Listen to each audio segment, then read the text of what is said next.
बोलिए सदगुरुदेव की जय।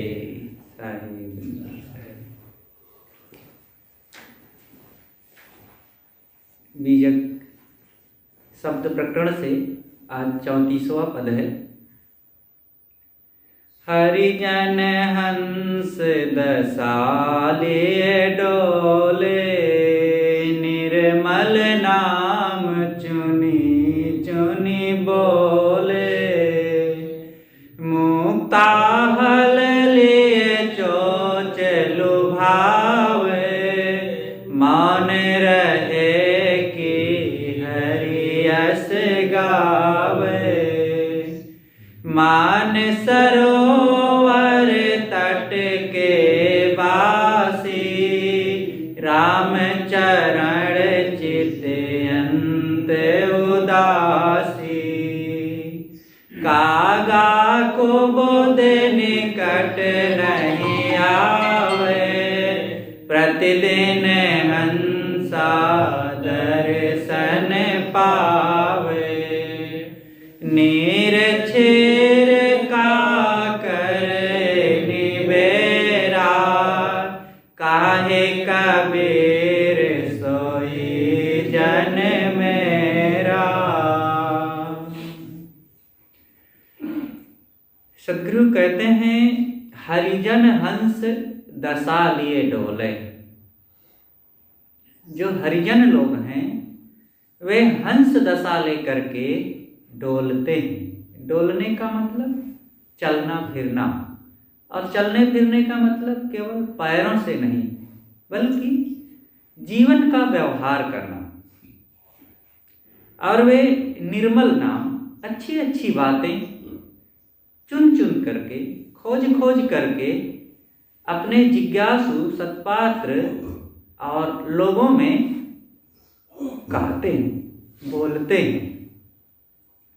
और वे अपने मुख में ज्ञान के मोती लेकर के साधकों को, सामान्य लोगों को लुभाते हैं कि तुम भी ऐसे मोती ग्रहण करो। मुक्ता हल लिए चोंच लुभावें। जो हंस होगा तो उसके चोंच होगा। तो हंस का मतलब यहाँ साधक जन, और चोंच का मतलब मुख। मुक्ता हल लिए चोंच लुभावें, मौन रहे कि हरियस गावें। वे संत जन या तो मौन रहते हैं, और जब कभी बोलते हैं तो हरियस। हरियस का मतलब है ज्ञान की बातें, आत्मज्ञान, साधना, संयम, त्याग, वैराग्य की चर्चा करते हैं। या तो मौन रहते हैं या तो ज्ञान की चर्चा करते हैं, बकवास नहीं करते। और फिर वे मान सरोवर तट के वासी। मान सरोवर एक बहुत बड़ा सरोवर है, और वे हंस जन वहां रहते हैं। मतलब यहाँ सत्संग रूपी मान सरोवर के पास संत जन सदैव रहते हैं, या मान सरोवर में रहते हैं, सत्संग में, सुसंग में। राम चरण चित अंत उदासी। उनका मन या तो राम के चरणों में, मतलब राम का चरण सद्गुरु की भक्ति में, सद्गुरु के चरणों में, और या तो फिर वे संसार से उदास रहते हैं। कागा कुबुद्धि निकट नहीं आवे। उनके पास, उन साधकों के पास कुबुद्धि रूपी कौवा पास में नहीं आता, क्योंकि कौवा जो है वो बहुत दूषित विचार वाला है। मतलब कुबुद्धि, कुसंग में वे नहीं पड़ते, और दुर्बुद्धि उनके मन में नहीं आती है। सदैव वे अच्छे विचार में रहते हैं, तो दुर्बुद्धि क्यों आएगी? आती है तो धक्का देके निकाल देते हैं। प्रतिदिन हंसा दर्शन पावें। वे संत गुरुजन प्रतिदिन, रोज रोज दर्शन पाते हैं, आत्म साक्षात्कार करते हैं, आत्म दर्शन करते हैं। ईश्वर दर्शन यही तो है। क्या कभी ईश्वर दर्शन आएगा उसके लिए लालायित रहना? अरे रोज अपने मन को बाहर से वे समेट करके ईश्वर का दर्शन कर लेते हैं। ये आत्मा ही ईश्वर है, जो अंदर में बैठा है, जो इंद्रियों को प्रेरित करता है और मन को चलाता है, वही ईश्वर है। वे नीर क्षीर का निर्णय करते हैं, सार सार का, ग्राह्य त्याज्य का, संग कुसंग का वे निर्णय करके सदैव सकारात्मक कल्याणकारी बातों को अपने जीवन में लेते हैं। सद्गुरु कहते हैं, जो इस प्रकार निर्क्षीर का निर्णय करे, आत्मा अनात्मा का, जड़ चेतन का विवेक करे, वही मेरा अपना भक्त है, वही मेरा अनुगामी है और वही मेरा शिष्य है। वे यह नहीं कहते हैं कि जो कंठी पहन लिया हो या मुझसे दीक्षा ले लिया हो या मेरे संप्रदाय में आ गया हो। सदगुरु कबीर का तो कोई संप्रदाय नहीं था। हम लोग सदगुरु कबीर के राह पर चलने वाले कबीर पंथी हैं। कबीर साहब कबीर पंथी नहीं थे। वे एक साधना का जीवन जिए और बस अपनी दशा में ठार करके चले गए। अब उस रास्ते पर हम लोग चल रहे हैं, इसलिए हम लोग कबीर पंथी हो गए। इस प्रकार से इसका ये थोड़े में अर्थ रहा। गुरुदेव जी ने इस पर बहुत ऐतिहासिक खोज भी किया है और हरि शब्द पर विस्तृत चर्चा की है, तो उन चर्चाओं को हम यहाँ नहीं लेंगे ज़्यादा, मूल बातों पर आवें। साहब कहते हैं, हरिजन हंस दशा लिए डोले। ये हरिजन, हरिजन किसे कहते हैं? हरि के कई अर्थ किए गए हैं। हरि का अर्थ यहाँ है जो ज्ञान को अपनावे। जीव भी हरि का अर्थ है, ज्ञान भी है, विवेक भी है। तो इस प्रकार जो जीवन में अच्छी रहनी, अच्छे विचार, अच्छे कर्म को अपनावे और सद्गुरु संतों के प्रति श्रद्धा रखे, तो वही मानो हरिजन है। सद्गुरु भी, गुरु भी हरि का अर्थ है। तो गुरु का जन, गुरु का अनुगामी हो जाना ही हरिजन हो जाना है। तो इस प्रकार से जो हरिजन है, जो विषयों को त्याग करके स्वरूप में स्थित हो, वही हरिजन है। यही शुद्ध विष्णु है। विष्णु भी हरि का अर्थ है। तो जो विषयों को त्याग करके स्वरूप में स्थित हो, वही मानो विष्णु है। हरि में जो रमता हो, वह हरिजन है। हरि मनुष्य की आत्मा है और जो आत्मा में लीन होता हो, वो हरिजन है। इस प्रकार से हरिजन मतलब साधक जन, जिज्ञासु जन, मुमुक्षु जन, कल्याण इच्छुकों को साहब ने हरिजन कहा है। तो वे हरिजन हंस दशा लिए डोले। हंस की दशा क्या होती है? बीजक में ये बात जगह जगह आई है, अनेक जगह, कि हंस का अर्थ ही होता है अहम सह। संस्कृत का जो शब्द है अहम सह,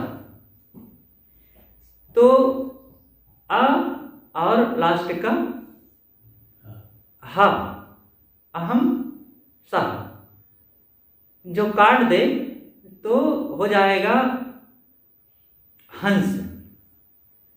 तो इस प्रकार से हंस का अर्थ ही होता है अहम सह। अब अहम माने मैं और सह माने वह। जो मैं चाहता हूं वही मैं हूं। मैं क्या चाहता हूं?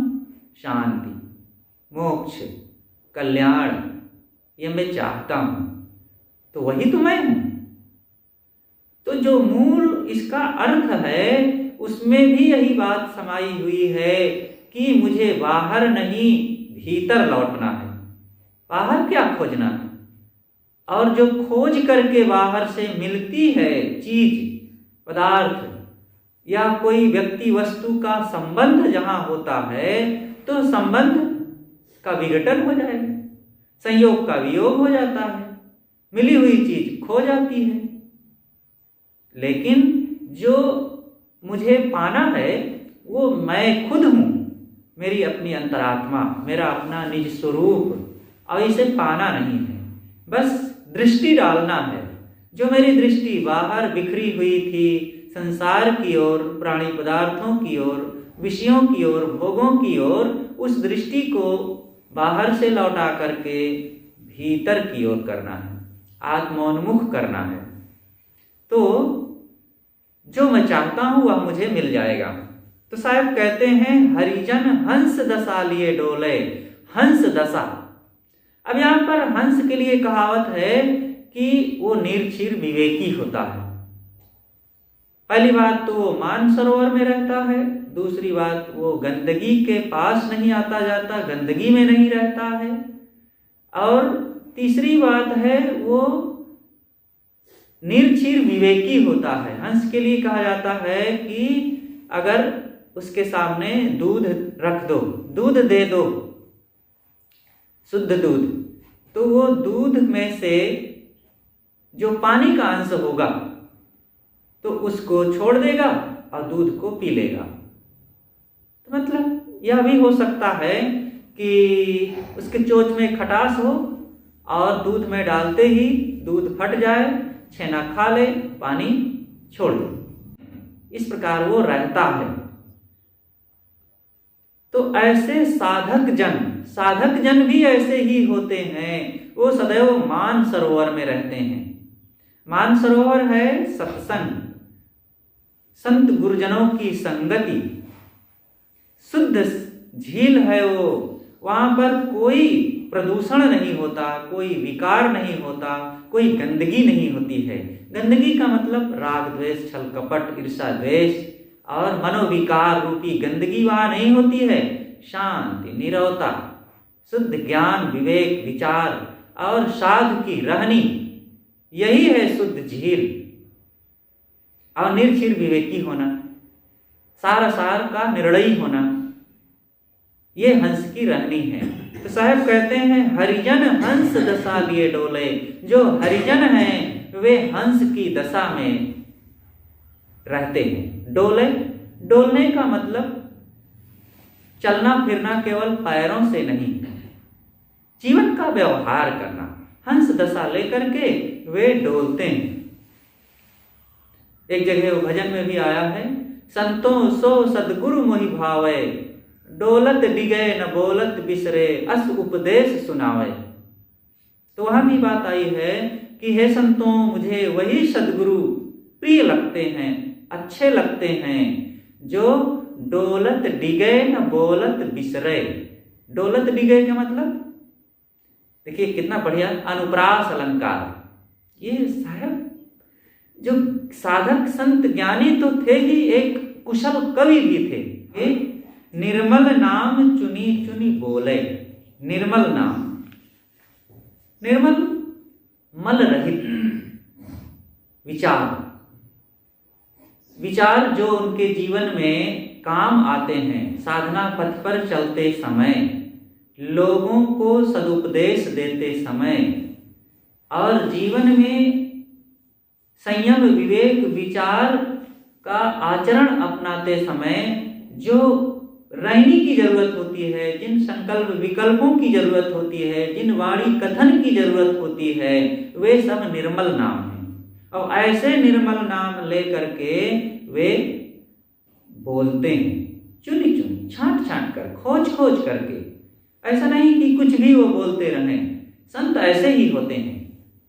संत सदैव बोलने में भी सावधान। जो अविवेकी होता है वो भी कुछ भी बोल देता है पकड़ पकड़। जो समझदार, जो विवेकवान है, वो बहुत सावधानी से बोलते हैं।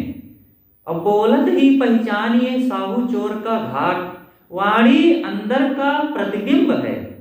हमारे अंदर क्या चल रहा है वो वाणी के माध्यम से पता चलता है। और संतजन जब वाणी चुन चुन करके कल्याणकारी बोध विचार से भरी हुई अंदर से निकलती है, तब पता चल जाता है कि भीतर में शांति है, सद्ज्ञान है और हंसत्व है, संतत्व है। इसलिए सबको बहुत सावधानी रखना चाहिए बोलने में। बोल तो अमोल है जो कोई बोले जान, हिये तराजू तौल के तब मुख बाहर आन। सदगुरु कबीर ने बोलने पर भी बहुत वचन कहे हैं। मधुर वचन है औषधि, कटुक वचन है तीर, श्रवण द्वार है संचरे, सालय सकल शरीर। ऐसी वाणी बोलिए मन का आपा खोए, औरन को शीतल करे आपहु शीतल होए। और साध भया तो क्या भया, बोले नहीं विचार, हतय पराई आत्मा जीव बांध तलवार। तो साहब कहते हैं कि भाई संभालो, वाणी को संभालो। वाक की साधना बिना मनुष्य की स्थिति दूर परान। गुरु विशाल देव ने कहा है, वाणी का संयम किए बिना मनुष्य की स्थिति आत्म शांति दूर हो गई है। इसलिए निर्मल नाम चुनी चुनी बोले। निर्मल नाम, अच्छे अच्छे विचार, अच्छी अच्छी वाणी, जिससे अपना मन भी प्रसन्न हो और शांति की प्राप्ति हो, दूसरों को ज्ञान विवेक विचार मिले और भ्रम अंधविश्वास ना फैले। संसार में वाणी के माध्यम से बहुत हलचल मची हुई है। जितना बम पिस्तौल तोप टैंकों ने यहाँ पर कोहराम नहीं मचाया है और आतंक नहीं मचाया है, उससे ज्यादा मनुष्य के द्वारा ये हवा की तरह, हवा ही तो है ये वाणी, और ये वाणी ने बहुत कोहराम मचाया है और बहुत लोगों की जान ले लिया है। और चारों तरफ इसी का आतंक छाया हुआ है। घर घर की ये बात है, जिधर देखो वहीं, जिस घर में जाओ वहीं मैं उनकी बात से बहुत परेशान हूं। और फलाने ने ऐसी बात कह दिया है इसलिए बेटा जहर खा लिया, सास ने ऐसी बात कह दिया है इसलिए बहू आग लगा ली, और अमुक के द्वारा ऐसी बात वो सुन लिया कि उसका जीवन ही बेकार हो गया। तो ये वाणी बहुत ही खतरनाक होती है अगर बोलना न आवे तो। और वाणी ही बहुत अच्छी चीज होती है, बहुत ही कल्याणकारी। इसके समान कोई इंजेक्शन नहीं, इसके समान कोई औषधि नहीं। अमुक व्यक्ति का जीवन दुखों से भरा हुआ था, अंधेरा चारों तरफ दिख रहा था, लेकिन अमुक ने उनको समझाया, सांत्वना दिया और कुछ बात ऐसी बताई कि उनका जीवन हरा भरा हो गया। वे गगन मगन हो गए और डूबती हुई उनकी नौका को मानो एक बहुत बड़ा पतवार मिल गया हो, कड़िहार मिल गया हो। तो ये वाणी तो है। इसलिए साहब कहते हैं निर्मल नाम चुनी चुनी बोले। निर्मल बातें बोलो। निर्मल बातें हैं विकार रहित, दोष रहित, अंधविश्वास रहित और विवाद रहित। सबको ऐसी वाणी बोलना चाहिए, विकार ना हो। आज तो जिधर देखो वही लोग बोलते तो हैं, और ऐसा नहीं कि वे अनपढ़ हैं, पढ़े लिखे हैं, अब ऐसी बात बोलते हैं जो एक गंवार आदमी भी बोलने में लज्जा करेगा। उनकी पढ़ाई लिखाई का क्या मतलब हुआ? वाणी तो है, और वाणी बोलने का तरीका ना होने से अंदर से कचरा निकलता है, कचरा। और विवाद पूर्वक बोलते हैं, जिधर देखो वही अहंकार भरी बातें, क्लेश भरी बातें और मोह भरी बातें। कितने ऐसे नासमझ होते हैं कि वे क्षण क्षण गाली देते रहते हैं, यहाँ तक कि लोटा को, थाली को, गिलास को, दीवार को, गाड़ी को, पशु को, पक्षी को, सबको गाली देते रहे। कितना अपने जुबान में वे कितनी गंदगी रखते हैं। कोई व्यक्ति सुबह उठते ही अपने दरवाजे पर लावे पिछवाड़े का कूड़ा, कचरा, गोबर बिखेर ले, पशुशाला से गंदगी ला करके अपने दरवाजे पर ही बिखेर ले, तो उसे क्या कहेंगे? नासमझ कहेंगे, मूर्ख कहेंगे। ऐसे ही हर इंसान तो करता है। सुबह उठा और बस क्रोध से ही उसकी बात शुरू होती है, विकारों से ही शुरू होती है, विवाद से ही शुरू होती है। तो क्या किया उसने? अपने दरवाजे पर उसने मल ही तो ला करके बिखेर लिया है। इसलिए सदैव अच्छी बातें बोलें।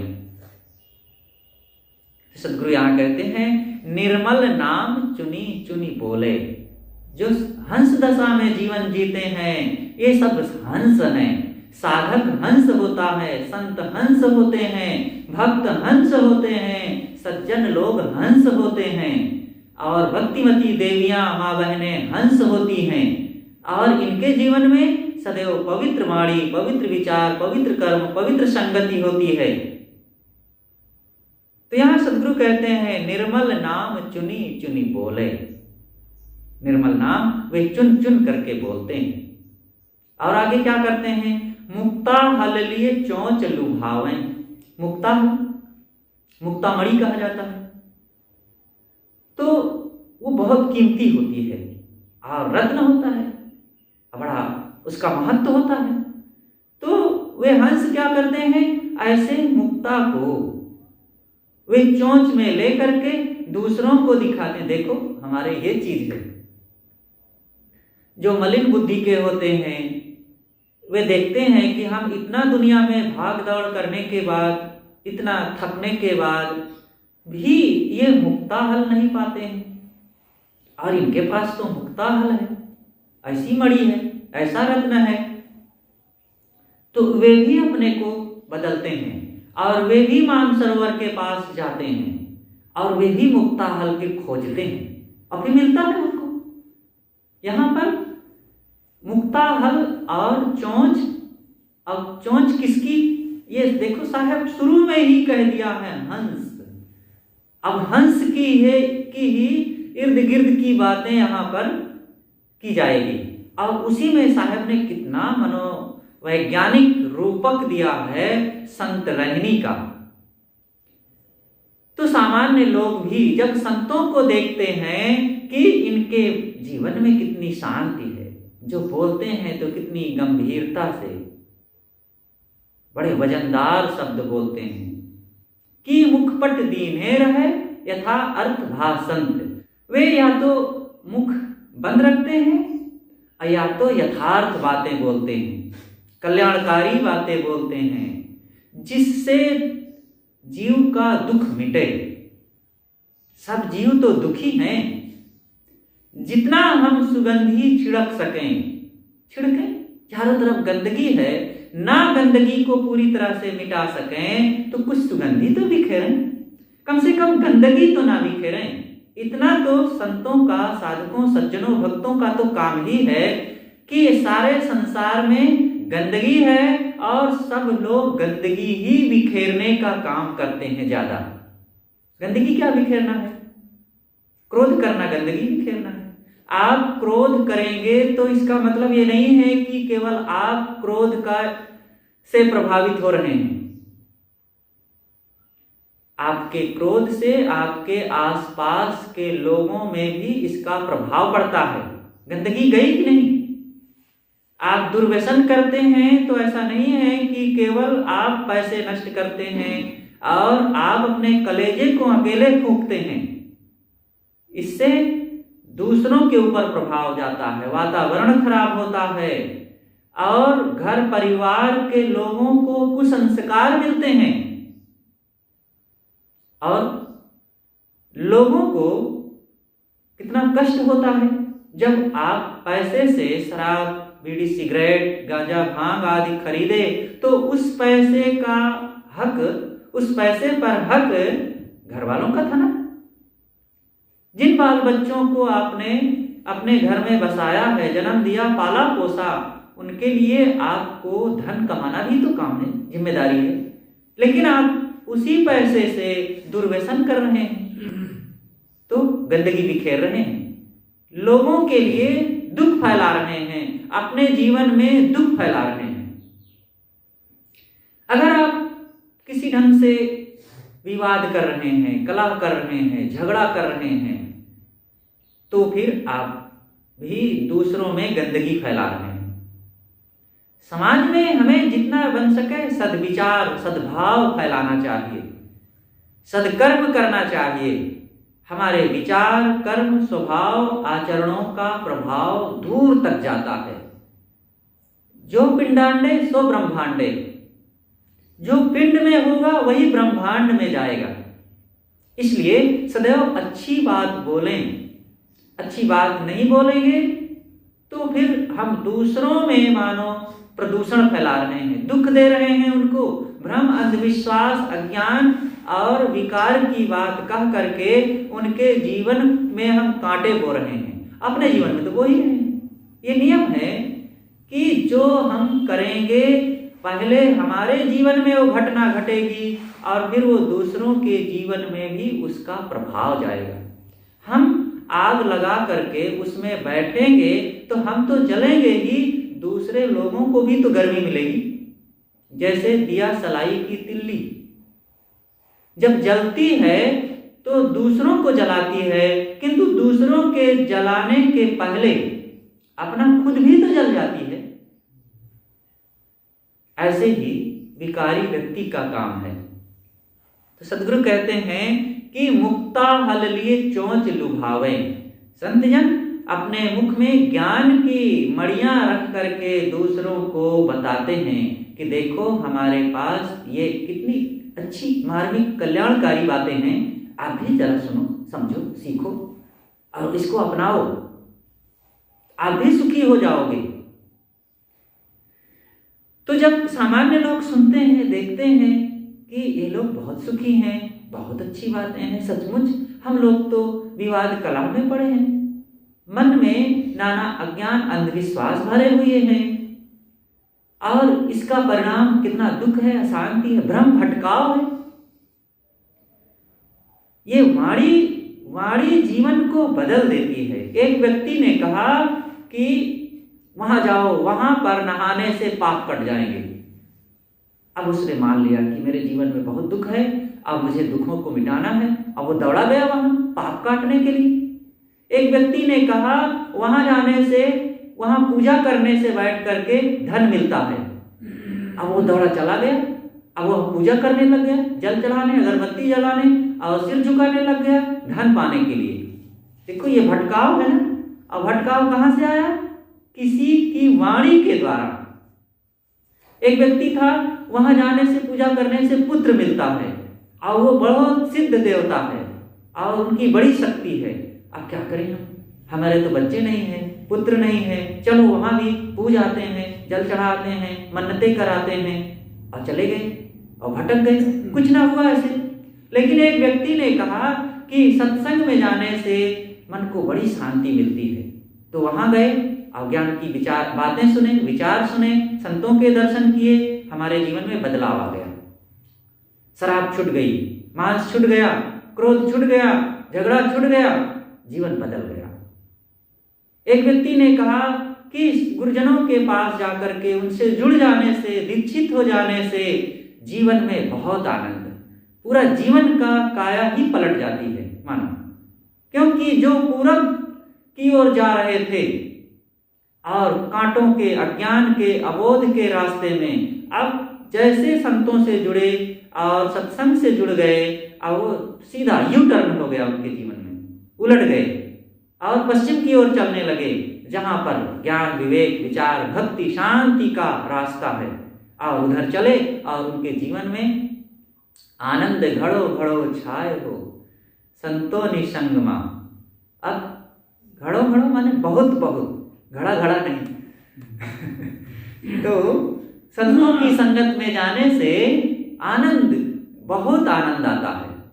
इसलिए ये वाणी से मिलता है।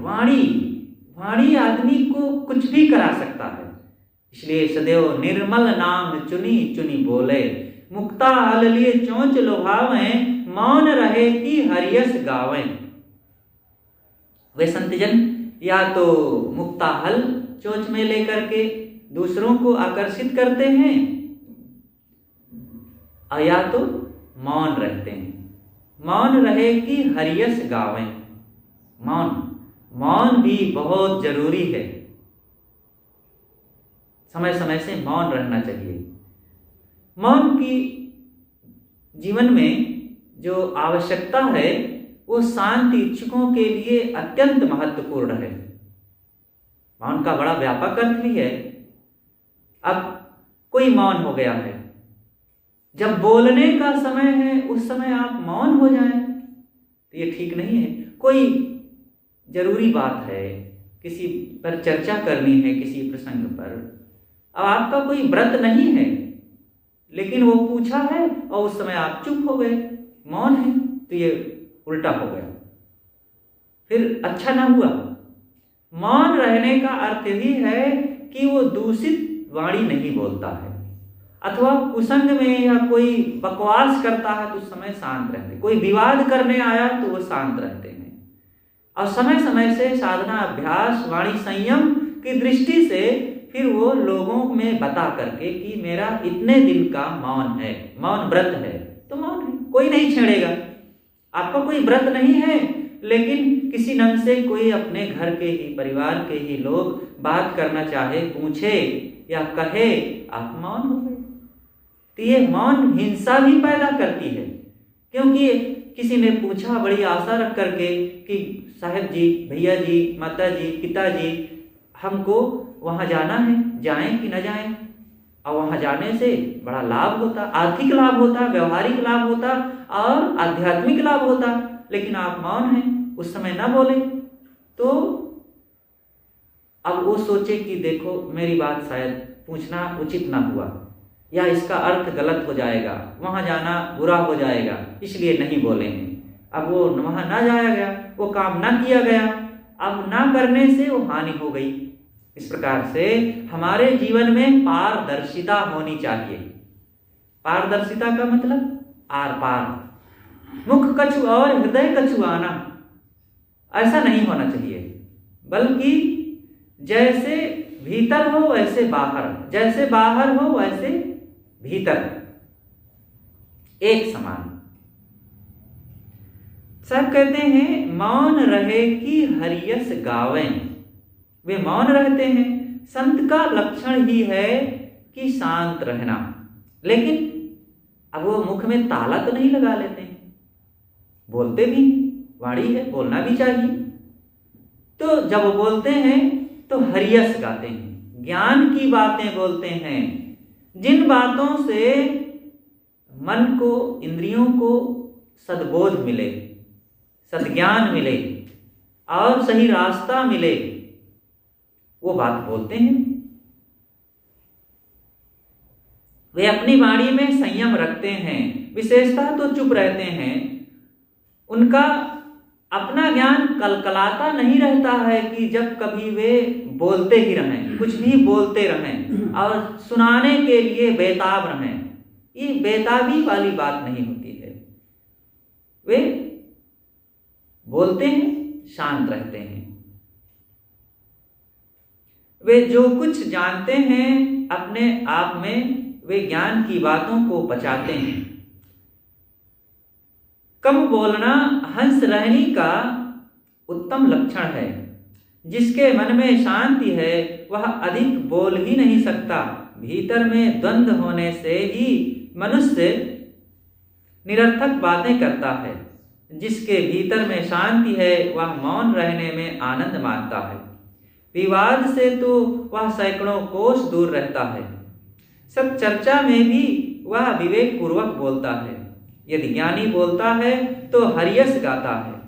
हरि ज्ञान है। ज्ञान का वास्तविक स्वरूप है कि सदैव कल्याणकारी बातें बोलना, मीठी वाणी बोलना, विवाद से दूर रहना, अर्थात बात करना, हरियस गाना है। गोस्वामी तुलसीदास जी भी कहते हैं कि मुखपट दीने रहे यथा अर्थ भासंत, तुलसी या संसार में सो विचार युत संत। मान सरोवर तट के वासी सदैव वहां वे सुसंग में रह करके अपने जीवन को अमृतमय बनाते हैं। राम चरण चित अंत उदासी। हंस रहनी में रहने वाले संत अपना चित्त राम के चरणों में रखते हैं। कबीर साहब के राम के चरण नहीं होते। वे किसी हाथ पैर वाले राम को नहीं पूजते हैं। उनकी उपासना में वे नहीं लगे रहते हैं। यहाँ रामचरण का शाब्दिक नहीं लाक्षणिक अर्थ समझना चाहिए कि राम आत्मा, राम के निकट, यही उनके चरणों की मानो पूजा है। हृदय बसे ते ही राम न जाना, सदगुरु कहते हैं कि हृदय में बसे हुए उस आत्म तत्व को वे जानते नहीं हैं। वस्तुतः कबीर साहब संत हृदय होने से आगंतुक प्रेमियों की भी भाषा में बोल देते हैं, जिससे उनके मन को भी सांत्वना मिल जाए, परंतु उसका भाव अपना ज्ञान परक, विवेक परक भी हो। अब वो किसी को खुश करने के लिए उनके सामने लल्लो पत्तो नहीं करते रहते हैं, लेकिन वे समय से उनके अनुकूल बातें ज्ञान भरी, विवेक भरी बोलते हैं।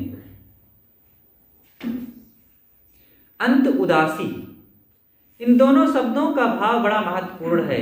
वे अंतःकरण से उदास रहते हैं। राम चरण चित, राम के चरणों में अपने चित्त को रखते हैं और अंततः उदास रहते हैं, संसार से उदास रहते हैं। अर्थात भीतर से वे संसार से अनाकृष्ट एवं निर्लेप रहते हैं, अथवा समस्त भौतिक उपलब्धियों का एक दिन अंत समझ करके उन सब से अनासक्त रहते हैं। जीव को जो कुछ प्राप्त है सब कुछ उससे छूटने वाला है।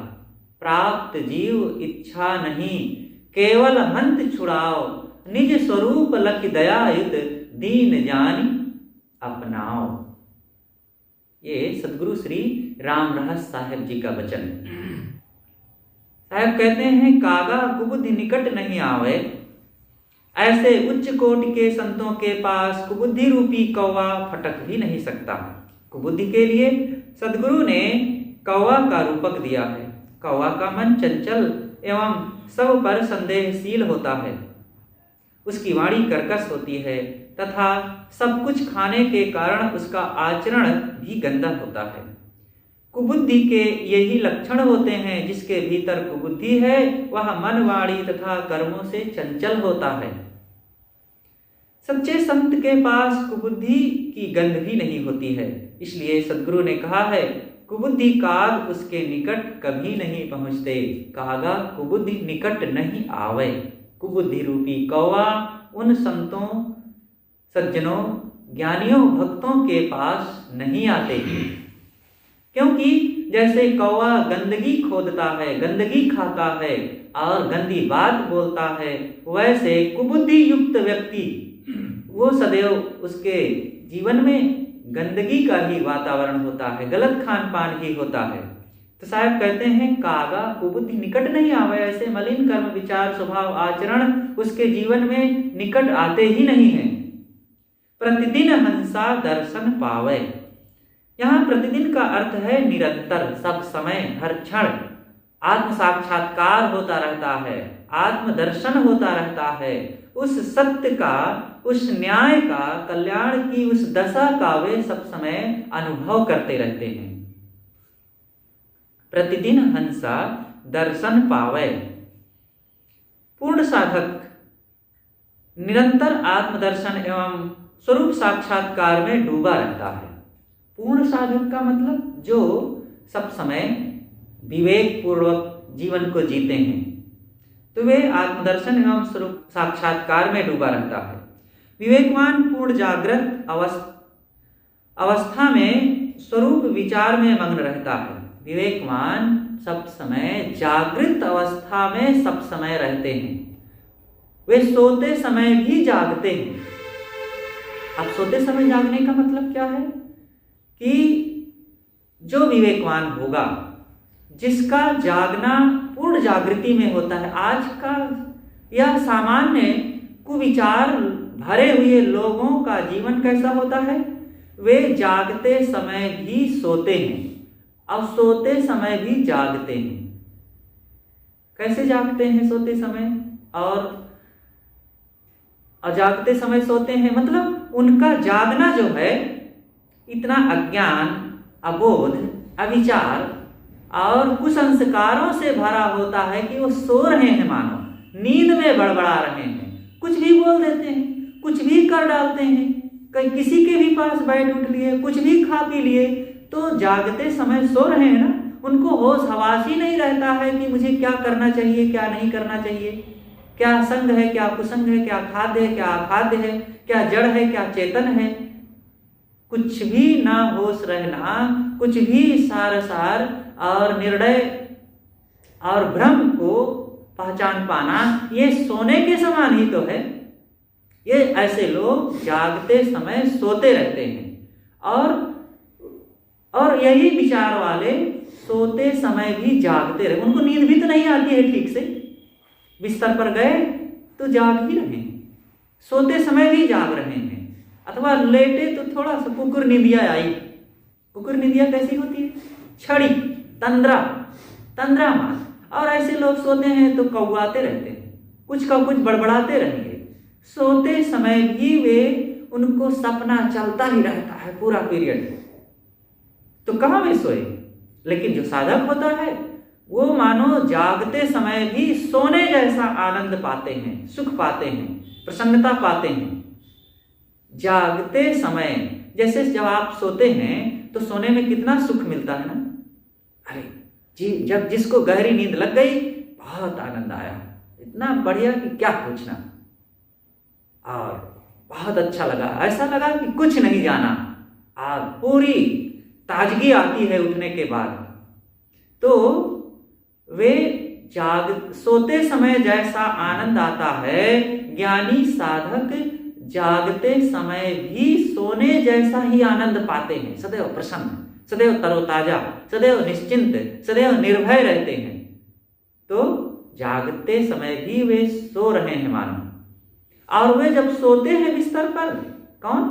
साधक, ज्ञानी, विवेकवान जब बिस्तर पर सोते हैं तो पूर्ण रूप से अपनी मनोवृत्ति को समेट करके अपनी ओर शांत सो जाते हैं, और उनको कोई चिंता नहीं रहती उठने के बाद क्या होगा। यह भी नहीं वे सोचते हैं उठूंगा कि नहीं उठूंगा, बस वो अपनी चित्तवृत्ति को अपनी तरफ समेट लिए, हो गया मेरा काम। प्रारब्ध रहेगा, शरीर उठेगा तो फिर संसार को देखेंगे, व्यवहार करेंगे, और नहीं तो अपने आप में बस वो हर समय मुक्त स्वरूप रहते हैं। तो सद्गुरु कहते हैं कि कागा कुबुद्धि निकट नहीं आवे, कुबुद्धि रूपी कौवा उनके पास नहीं आते हैं, क्योंकि कुबुद्धि आकर के तो दुख पैदा करती है, गंदगी फैलाती है। ये कौवा ऐसा है कि सदैव दुर्विचार ही फैलाता है, तो कुबुद्धि उनके जीवन में रह ही नहीं जाती है, वो पूरी तरह से समाप्त कर देते हैं। उनके अंदर तो केवल हंसत्व रहता है, तो निकट आ ही नहीं पाता है। प्रतिदिन हंसा दर्शन पावे, वो हंस, वो साधक, वो संत जो हैं, दर्शन, किसका दर्शन करना चाहिए? दर्शन किसके लिए कहा जाता है? कोई ये कहता है क्या कि मैं जा रहा हूं बेटी के लिए किसी लड़का के दर्शन करने, अथवा बेटा के लिए किसी लड़की का दर्शन करने के लिए देखने जाना? देखना साधारणतः होता है, और दर्शन में ग्रेटनेस होता है, महानता होती है। वे महान कोई हैं तभी उनके दर्शन किया जाता है। उनके अंदर कुछ ज्ञान है, विवेक विचार है, और ऐसे सद्भाव हैं कि उनके दर्शन, वे दर्शनीय हैं। तो सद्गुरु कहते हैं कि वो साधक दर्शन करता है, प्रतिदिन दर्शन करता है, रोज रोज दर्शन करता है। तो क्या करता है? किसका दर्शन करता है? भगवान का करता है, परमात्मा का करता है, ईश्वर का करता है। वो भगवान, परमात्मा, ईश्वर कौन है? संत है, सद्गुरु है, अपना निज स्वरूप है, उसका दर्शन करता है। एक व्यक्ति था, वो संत के पास गया सत्संग में, तो संत ने कहा कि हर इंसान को रोज रोज दर्शन करना चाहिए, भगवान के दर्शन। तो उन्होंने कहा प्रतिदिन हंसा दर्शन पावें, और जो साधक संत होते हैं उनको रोज दर्शन होते हैं। तो उसने कहा कि महाराज मुझे तो कभी नहीं भगवान के दर्शन हुए, आप करा सकते हैं? अरे कहें रोज होते हैं, तुम कैसे कहते हो कि दर्शन नहीं होते हैं? जाओ, कल सुबह ही होगा दर्शन। तो घर आया वो, उसने सोचा कि शायद संत भगवान को प्रेरित किए होंगे तो भगवान दर्शन देने जरूर आएंगे। तो वो रात में उसको नींद नहीं आई, सोया लेकिन नींद अच्छी तरह से नहीं आई, पता नहीं भगवान कब आ जाएं और फिर मैं सोता रहूं तो दर्शन ना हो। तो करीब 1 बजा रात में तो खट खट की आवाज आई।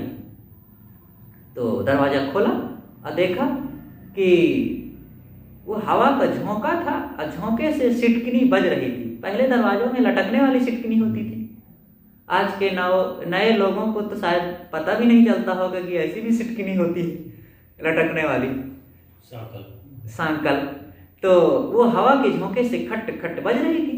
तो देखा तो कोई नहीं, और निराश हुआ और आया बिस्तर पर, फिर लेट गया। हल्की सी नींद लगी रही होगी और 3-4 बजे थे। फिर आवाज आई, अब की बार स्पष्ट आवाज आई। तो गया, देखा तो कोई ना मिला और बाहर से कहीं से आवाज आ रही थी। एकदम उदास हो गया, आया, फिर थोड़ा लेट गया क्योंकि रात भर नींद नहीं, तो थोड़ा देर तक लेटा रहा। लगभग 4:30 बज रहे थे और अब की बार एकदम खट खट की आवाज आई। बाहर गया, देखा तो एक भैंसा खड़ा मिला और वो अपने सींग की खुजली को मिटाने के लिए वहीं दरवाजे पर रगड़ने लगा था। दरवाजा जब खोला, देखा भैंसा को, तो उसे बहुत गुस्सा आया। उठाया डंडा, 4 डंडा लगाया, भगा दिया उसको और जल्दी जल्दी से नहाया, कुछ जलपान किया और गया संत के पास और कहा कि आज मैं उनको कस के सुनाऊंगा। कहते हैं भगवान के दर्शन होंगे, तो कोई दर्शन वर्शन नहीं हुए भगवान के और रात भर मेरी नींद खराब हुई। तो गया तो कहा, महाराज आप कहते हैं भगवान के दर्शन सुबह ही होंगे और कोई भगवान के दर्शन नहीं हुए, रात भर मेरी नींद खराब हुई। उन्होंने कहा, तुम कैसे आदमी हो, तुमको दर्शन नहीं हुए?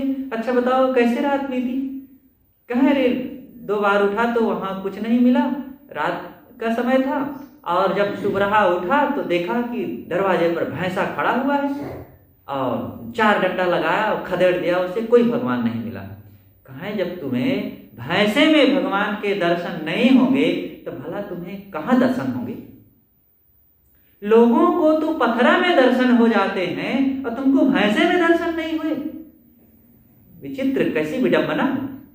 जो लोगों की इतनी खुली और बड़ी दृष्टि है कि पत्थर में भी कर लेते हैं, जो पत्थर है, जो स्पष्ट जड़ है, जिसमें कोई चेतना नहीं है, जिसमें कोई ज्ञान विचार ग्रहण त्याग की शक्ति नहीं है, जो लोग आरोपित करके अपनी ओर से पत्थर में भगवान के दर्शन करने की कल्पना करते हैं, वे लोग भैंसे में न कर सकें। उनकी जब प्राणियों को देखते हैं तो वो दृष्टि कहाँ चली जाती है, वो समझ कहाँ चली जाती है कि बकरी में, भैंसे में, मुर्गी में, मछली में या अन्य प्राणियों में नहीं देख पाते हैं। फिर उनको ये मनुष्यों में ना दिखे। मनुष्यों में लोगों को हिंदू और मुसलमान दिखते हैं, ब्राह्मण और शूद्र दिखते हैं, ऊंच और नीच दिखते हैं, छोटा और बड़ा दिखते हैं। अरे भाई, तुम भले उनके साथ बैठ करके हर व्यवहार ना करो, खाओ पियो ना, लेन देन बहुत ना करो, लेकिन मन में सद्भाव तो रखो। उनको एक दया की दृष्टि से, प्रेम की दृष्टि से तो देखो। दुख तो ना दो, किसी को मारो काटो तो ना, भटकाओ तो ना। तो इस प्रकार प्रतिदिन हंसा दर्शन पावें। जो विवेकवान होते हैं प्रतिदिन ऐसे वो आत्म साक्षात्कार का दर्शन करते हैं, आत्म साक्षात्कार करते हैं। यहां पर बाहर तो वे देखते हैं, इसीलिए सदगुरु कबीर ने एक जगह कहा है, सरगुण की करी सेवा, निर्गुण का करु ज्ञान, सरगुण निर्गुण से परे तहां हमारा ध्यान। सगुण की वे सेवा करते हैं, ये भगवान की सेवा है। सगुण है प्राणी, वो नर नारी और पशु पक्षी जीव जंतु जो है, जहां है, जिनकी जो हमारी जिम्मेदारी है उचित सेवा करते हैं, जिम्मेदारी नहीं है तो दुख नहीं पहुंचाते हैं। ये सगुण भगवान की पूजा उपासना हो गई। और निर्गुण, निर्गुण कौन है? आत्मा, निज स्वरूप। तो उसका वो ध्यान करते हैं, वो उसका साधना में बैठ करके मनन करते हैं। वो भगवान मेरा स्वरूप ही है, उसे बाहर नहीं खोजना, बाहर नहीं पाना है, वो मैं ही हूं। तो तो इस प्रकार उसका साक्षात्कार यही है, प्रतिदिन हंसा दर्शन पावें। जब एक बार गुरुदेव जी अयोध्या में रहे, एक बड़े संत के पास उनके दर्शन करने गए। दोनों मित्र थे। गुरुजी से थोड़ा बाद में वे गृह त्याग किए थे और उसी क्षेत्र के थे और बड़ी आपस में मित्रता रहती थी। वह भी एक योग्य संत थे। तो समय समय से जब उधर से चलना होता था तो उनके आश्रम में हो लिया जाता था। हम लोगों का भी मन था कि वहाँ छोटी छावनी में महाराज जी के दर्शन करें और आश्रम में थोड़ा हो लें। तो गए, सब संत थे। तो फिर वो अलग से बुलाए गुरु जी को और अपने एकांत स्थल में ले गए और वहाँ बैठे, बातचीत होने लगी। हम साथ में थे। तो जब बातचीत होने लगी तो कहते हैं, महाराज जी आप कहते हैं दर्शन होता है, अब मुझे तो ना बाहर दर्शन होता है ना भीतर दर्शन होता है। बाहर देखता हूँ तो चारों तरफ हो हल्ला कला और लड़ाई झगड़ा तांडव छाया हुआ है समाज में, और भीतर है ये नहीं है। भगवान कब मिलेगा? इतने योग्य ज्ञानी महापुरुष संत थे और 50 साल के लगभग वे साधना परायण अंतर्मुखी संत थे, वैराग्यवान भी थे। लेकिन उन्होंने कहा ना भीतर मुझे दर्शन होता। खींच करके थोड़ा उन्होंने कहा कि ना बाहर दर्शन होते हैं ना भीतर दर्शन होते हैं। बाहर दर्शन के लिए वे कल्पना किए थे भगवान श्री राम के दर्शन, और भीतर दर्शन के लिए स्वरूप स्थिति का दर्शन। तो कहते हैं ना बाहर दर्शन होता ना भीतर दर्शन। तो गुरुदेव जी ने कहा, आप महाराज ऐसे कैसे कहते हैं? हमें तो बाहर भी दर्शन हो रहे हैं, भीतर भी दर्शन हो रहे हैं। तो गुरु जी समझाए, कुछ बाहर सब प्राणी हैं, इनमें दर्शन करो। कहाँ श्री राम आएंगे दर्शन देने? अब भीतर अपना निज स्वरूप आत्मा है, मन इंद्रियों को समेट करके अपनी तरफ लौटो और उसमें बैठिए एकाग्र हो करके। सब कुछ छोड़ दीजिए, सारे संकल्पों को, बस भीतर दर्शन होने लग जाएगा। फिर गुरु जी आए। गुरु जी को 2-3 दिन तक इस बात का बड़ा खेद रहा कि इतने योग्य मेरे मित्र संत हैं। फिर उन्होंने एक लेख लिखा, बाहर भीतर का भेद, और वो चला। वो शायद जब पढ़े होंगे पत्रिका में तो समझ गए होंगे। तो इस प्रकार दर्शन होना चाहिए, और ये दर्शन तब होगा जब हम विवेक पारक युक्त संत गुरु के दर्शन करेंगे और उनके निर्णय वाणी विचार को सुनेंगे और जीवन में आचरण करेंगे। बाहर के चक्कर में रह जाएंगे तो ना भीतर का पता चलेगा ना बाहर का पता चलेगा। यूं ही रह जाएगा हमारा जीवन, खाली के खाली। जैसे खाली आए थे वैसे ही खाली चले जाएंगे। इसलिए अप्रोक्ष दर्शन, अप्रोक्ष अनुभूति होनी चाहिए। तो सदगुरु कहते हैं, प्रतिदिन हंसा दर्शन पावें, नीर चीर का करे निबेरा, कहें कबीर सोई जन मेरा। नीर चीर का निर्णय करना। नीर चीर का निर्णय सार सार का,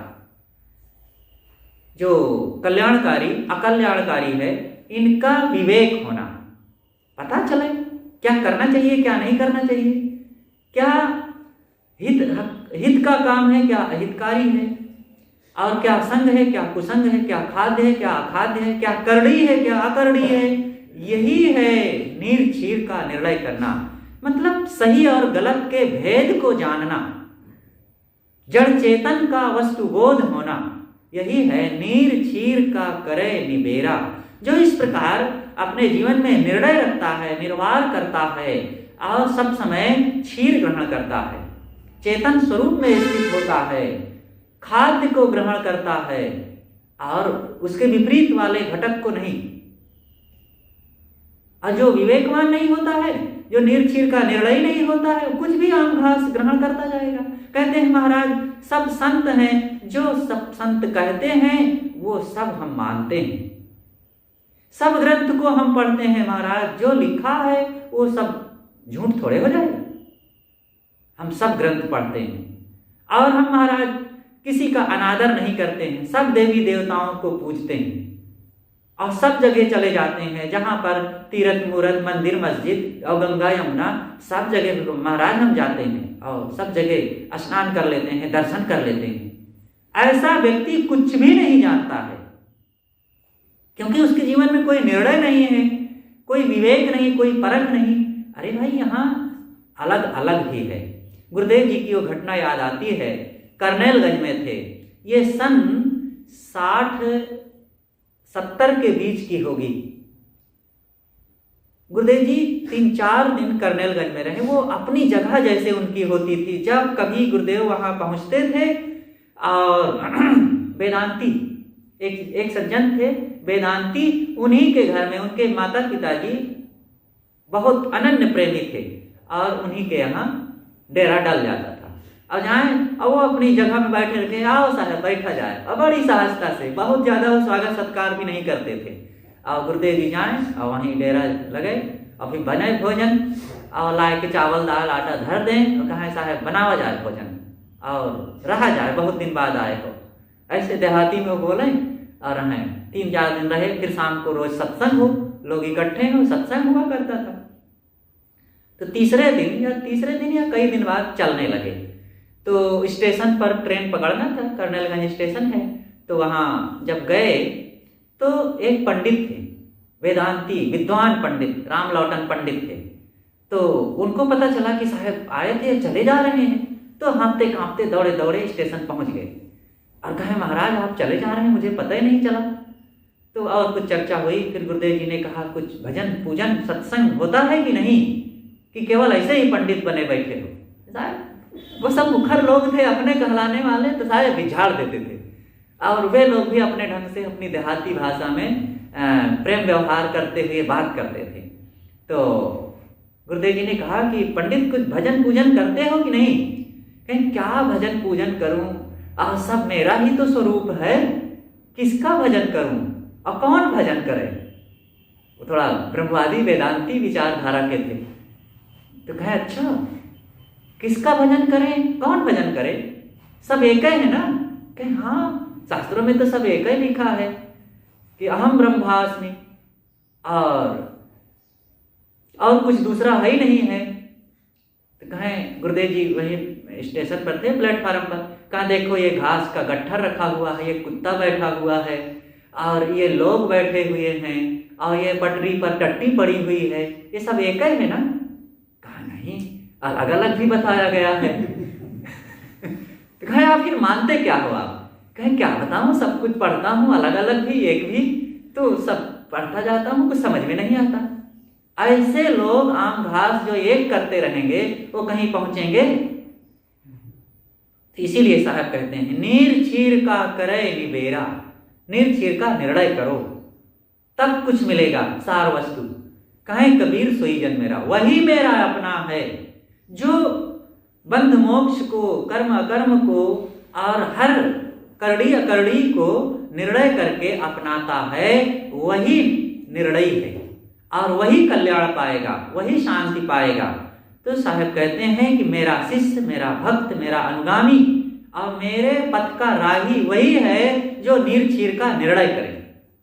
और निर्णय नहीं करता है, केवल वो कंठी बांधे है और केवल कहता है कि साहब के हम शिष्य हैं और हम भी कबीरपंथी हैं। वो कुछ नहीं कबीरपंथी है। कबीरपंथी होना खाला का घर नहीं है। आना कबीर पंथ में खाला का घर नहीं, आते हैं सूर नर जिन्हें दुनिया का डर नहीं। तो कबीर पंथ में आना कोई धर्मशाले में घूमने जाना नहीं है, बल्कि यहाँ पर लिए जिगर लिए हाथ। तो कहा गया है कि वो अपने हाथ में अपने कलेजे को लेकर के घूमता है और सब समय अपने स्वरूप में रहता है। इसलिए साहब का ये जो पद है बड़ा ही कोई खंडन नहीं और कोई किसी प्रकार से किसी के लिए आक्षेप विक्षेप नहीं है।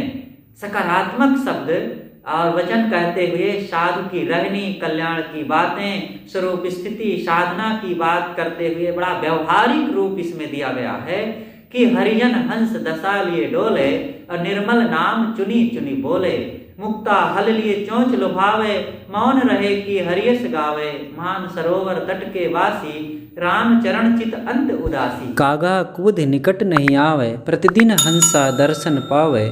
नीर चीर का करे निबेरा, कहाँ है कबीर सोई जन मेरा।